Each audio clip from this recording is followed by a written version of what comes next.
دوسرا کیریکٹرسٹک جو ہے پارلیمنٹری فارم آف گورنمنٹ کا وہ ہے کہ یہ ڈوئل ایگزیکٹو سسٹم ہے. یعنی ڈوئل ایگزیکٹو سسٹم کا مطلب یہ ہے کہ head of the state and head of the government جو ہے the head of the state and the head of the government are different. The head of the state is president اور یعنی dual ہے، دو ہے. ہیڈ آف دا اسٹیٹ جو ہے وہ different ہے اور ہیڈ آف دا ایگزیکٹو جو ہے وہ ڈفرنٹ ہے. So there are two. The head of the state is president or king or queen, whatever the case may be. But in most of the colonies, the head of the state is the president. So dual executive system ہے.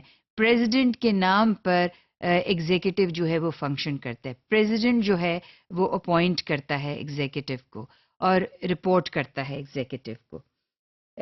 دوسرا جو ہے اس میں head of the state جو ہے وہ nominal executive ہے، یعنی وہ صرف برائے نام ہے. اس کے پاس کوئی ایز سچ اتنی پاورز نہیں ہوتی ہیں. وہ صرف ڈائریکشن دے سکتی ہے، لیکن اس کے پاس کوئی اس طرح کی پاورز نہیں ہیں جس طرح کی ایگزیکٹو پاور ہے. سو وہ ایک صرف برائے نام یا نامنل ایگزیکٹو ہے.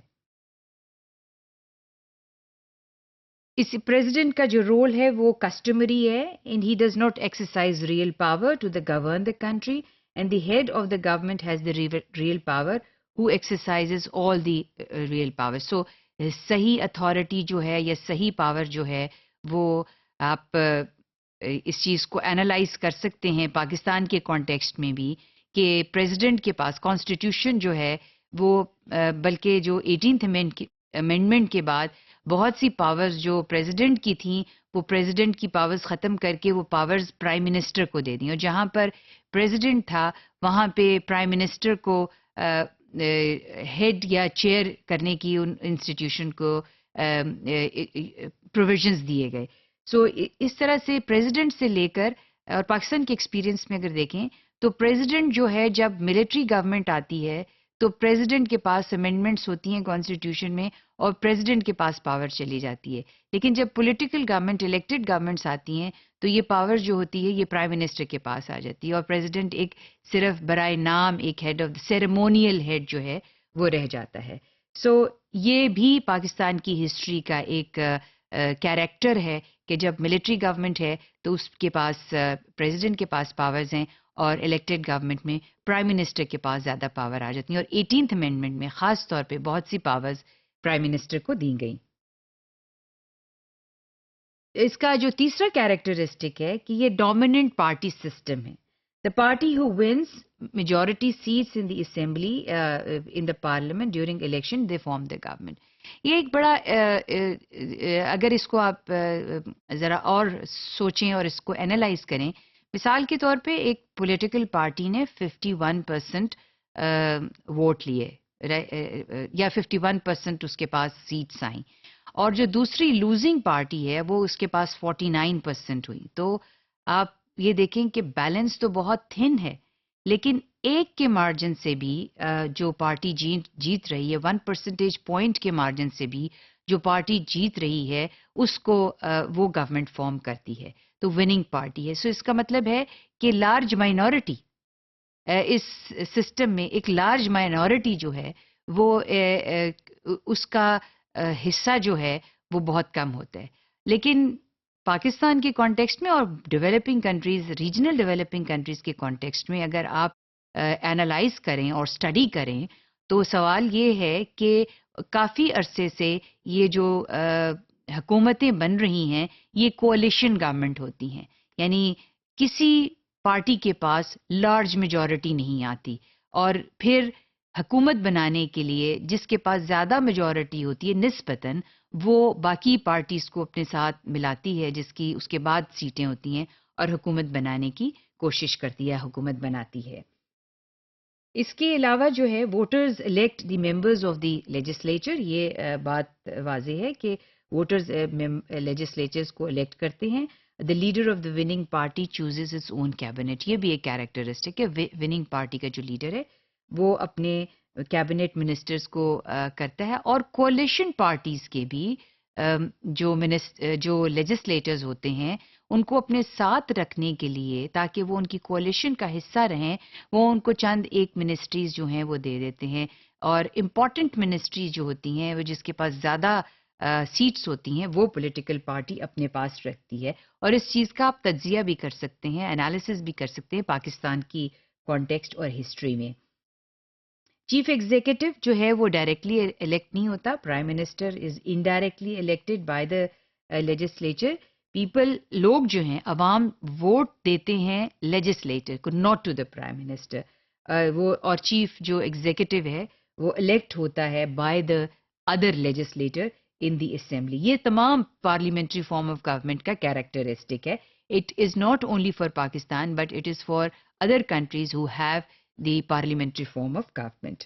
یہ اب ایک ڈائیگرام ہے آپ کے سامنے، اور یہ ساری چیز کو سمرائز کر رہی ہے ڈائیگرامیٹیکلی کہ ووٹرز جو ہیں وہ ووٹ دیتے ہیں members of the lower house کو ڈائریکٹلی تھرو ایڈلٹ فرینچائز، اور member of the lower house جو ہے وہ پرائم منسٹر کو الیکٹ کرتے ہیں through balloting within the parliament, اور یہ پرائم منسٹر جو ہے وہ cabinet ministers he picks and chooses the cabinet ministers جو کہ ہیڈ کرتے ہیں گورنمنٹ کی ڈپارٹمنٹس کو، ڈویژنس کو، ایجنسیز کو، تو وہ ہیڈ کرتے ہیں۔ So very in a brief form, this is the diagram that explains how the parliamentary form of government is structured. اب ہم ان کے پروز اینڈ کونز دیکھتے ہیں، اس کے ایڈوانٹیجز اور ڈس ایڈوانٹیجز کیا ہیں، یعنی پارلیمنٹری فارم آف گورنمنٹ کے ایڈوانٹیجز اور ڈس ایڈوانٹیجز کیا ہیں۔ پہلے ہم ایڈوانٹیجز دیکھتے ہیں۔ یہ تو اگر ہسٹوریکلی ہم اس کے کانٹیکسٹ میں دیکھیں اس کی ایوولوشن کو، تو یہ بات سامنے بڑی وضاحت سے آتی ہے کہ اس نے مونارکی کو ختم کیا اور ایک الیکٹڈ ریپرزنٹیٹیو کو، ایک لیجسلیچرز جو ہیں الیکٹڈ لیجسلیچرز کو سلیکٹڈ سے الیکٹڈ لیجسلیچرز جو ہیں وہ اس کو ایک شکل دی، یعنی پارلیمنٹ کو شکل دی جہاں پہ لوگ اپنے ریپرزنٹیٹیو کو الیکٹ کرتے ہیں۔ سو یہ ایک اس کا فائدہ ہوا کہ مونارکی جہاں پہ ختم ہوئی وہاں پہ پارلیمنٹ نے یا لیجسلیچر نے اس کو ریپلیس کیا۔ دوسرا اس کا ایڈوانٹیج یہ ہے کہ پرائم منسٹر جو ہے اس کو آپ ریپلیس کر سکتے ہیں، الیکشن کا انتظار کرنے کی ضرورت نہیں۔ یہ power vote of no confidence اگر یہ سمجھتی ہے پارلیمنٹ جو ہے وہ اسمبلی یہ سمجھتی ہے کہ پرائم منسٹر جو ہے وہ اس قابل نہیں ہے، اور اس کی بھی ایکسپلینیشن دی ہوئی ہے ہر ملک کی کانسٹیٹیوشن میں موجود ہے، تو ووٹ آف نو کانفیڈنس جو ہے ود ان دی اسمبلی، کیونکہ اسمبلی اس کو الیکٹ کرتی ہے اور اس کے پاس ہی یہ اختیار ہے کہ ووٹ آف نو کانفیڈنس کے ذریعے پرائم منسٹر کو ریموو کر دے وداؤٹ ہولڈنگ فریش الیکشنز۔ ایک چیز اور بڑی جو اس کا فائدہ ہے کہ جو پارلیمنٹری فارم آف گورنمنٹ ہے وہ فیڈرل سٹرکچر کو سپورٹ کرتی ہے، یعنی فیڈرل سٹرکچر کا مطلب یہ ہے کہ کانسٹیٹیوئنٹ یونٹس جو ایک فیڈریشن کے ہوتے ہیں ڈیوالو کرتی ہے۔ گورنمنٹ آف انڈیا ایکٹ کو بھی دیکھیں تو بتدریج جو گورنمنٹ آف انڈیا ایکٹ نے جو ہے وہ پروونسز کریٹ کیے اور پروونسز کو زیادہ سے زیادہ اختیارات دیے، تو یہ ایک 3 میجر ایڈوانٹیجز ہیں ایک پارلیمنٹری فارم آف گورنمنٹ کے۔ اب ہم اس کے ڈس ایڈوانٹیجز دیکھتے ہیں۔ ڈس ایڈوانٹیجز کیا ہیں؟ پور سیپریشن آف پاور۔ ایک یہ بڑی چیز واضح ہے کہ سیپریشن آف پاور جو ہے وہ بڑی کمزور ہے پارلیمنٹری فارم آف گورنمنٹ میں، اور ہر چیز جو ہے وہ ایگزیکٹو میں آ کے اگلوٹینیٹ یا کہہ لیں کہ سٹک کر جاتی ہے، اس کو آپ سیپریٹ نہیں کر سکتے ہیں، اور چونکہ ایگزیکٹو کا ڈومیننس ہے، اس ایگزیکٹو کا ڈومیننس جو ہے وہ باقی جو ادارے ہیں ان میں بھی نظر آتا ہے۔ دوسری چیز یہ ہے پور چیکس اینڈ بیلنسز، چونکہ پاور ساری اگلوٹینیٹڈ ہے، فیوزڈ ہے، تو اس سے چیکس اور بیلنسز جو ہیں وہ اتنے واضح نہیں ہوتے، اور مشکل ہوتا ہے کہ کون کس کے اوپر چیکس اور بیلنسز رکھے، کیونکہ ایگزیکٹو جو ہے وہ لیجسلیٹر بھی ہے، تو لیجسلیٹر ہے تو وہ کس طرح سے اس کے اوپر چیکس اور بیلنس رکھ سکتا ہے۔ سو یہ بھی ایک اس کی کمزوری ہے۔